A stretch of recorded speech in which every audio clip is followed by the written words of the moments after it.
బాబా తీసుకెళ్ళిపోతున్నా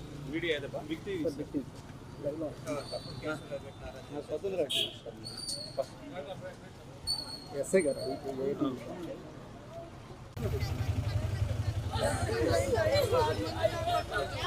ఏమైంది?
మా అబ్బాయి పేరు హరికృష్ణ సార్. మా అబ్బాయి లడ్డుపోట్లో పనిచేస్తున్నాడు సార్.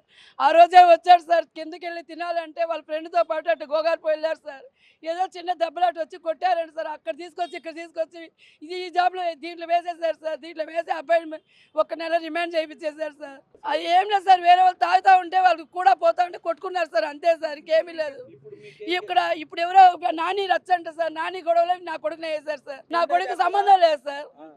మేము ఉండేది కరకంబాల్లో. మేము ఏదో బతుక్కుంటాం సార్ కొండ మీద, అంతే సార్. మేము మా కొడుకు జాబ్కి వెళ్ళేసి వస్తాడు సార్. అబ్బాయి పేరు హరికృష్ణ సార్. అబ్బాయి ఏ తప్పు చేయలేదు సార్. పైన లడ్డుపోట్లో పనిచేస్తున్నాడు సార్. వాడు స్టేషన్లో ఏం లేదు సార్. కొంచెం మాట్లాడేసి పంపించేస్తాను, ఏమీ లేదు వెళ్ళిపో అన్నారు సార్. నేను అక్కడే కూర్చోన్నాను సార్. వెళ్ళిపోతానని కూర్చోన్నాను సార్. సార్ అన్న లేదమ్మా నీకు ఏ బాధ లేదు వెళ్ళిపో అన్నారు సార్. 2 రోజులు అమరు కూర్చోబెట్టి పంపించారు. 3ఓసారి తీసుకొచ్చి నేరుగా రిమాండ్ చేసి పారేశారు సార్. నా కంటిగా చూపిలేదు సార్. నిన్న తెల్లారి నుండి నా దగ్గర చూపిలేదు సార్. నా కొడుకుని అన్నం కూడా తినిపించట్లేరు, ఏమి తినిపించట్లేరు, ముఖం కూడా చూపించట్లేరు.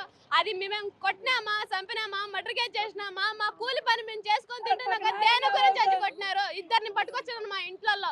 ఏ తప్పు చేసి పట్టుకొచ్చినారా మమ్మల్ని అడగండి సార్. మా బాధ తీర్చండి సార్. మీ మీద ఆధారపడుతున్నాం మేము సార్. స్టేషన్ పోతే 2 మాటలు అడిగినారు. మీ భర్త ఇదని అడిగినారు. మా భర్త పనికి వెళ్ళిపోయినాడు, కింద ఉన్నాడు సార్. అంటే ఆపద్దాలు చెప్తున్నావు అనేసి అనవసరంగా గప్ప గుద్దేసినాడు సార్. ఇష్టం నన్నే సార్. పిల్లలని కూడా చూడలేదు. ఇష్టసరంగా వచ్చినట్టు కొట్టేసినాడు సార్.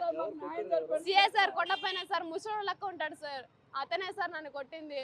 ఆడదని కూడా చూడలే. అంతమంది ఆడవాళ్ళు కొట్టినాడు సార్. గప్ప లాఠీలతోనే కొడుతున్నాడు. నన్నైతే గుద్ది చేతులతోనే గుద్దినాడు సార్. మనసు మిందే పడే గుద్దినాడు సార్ నన్నైతే.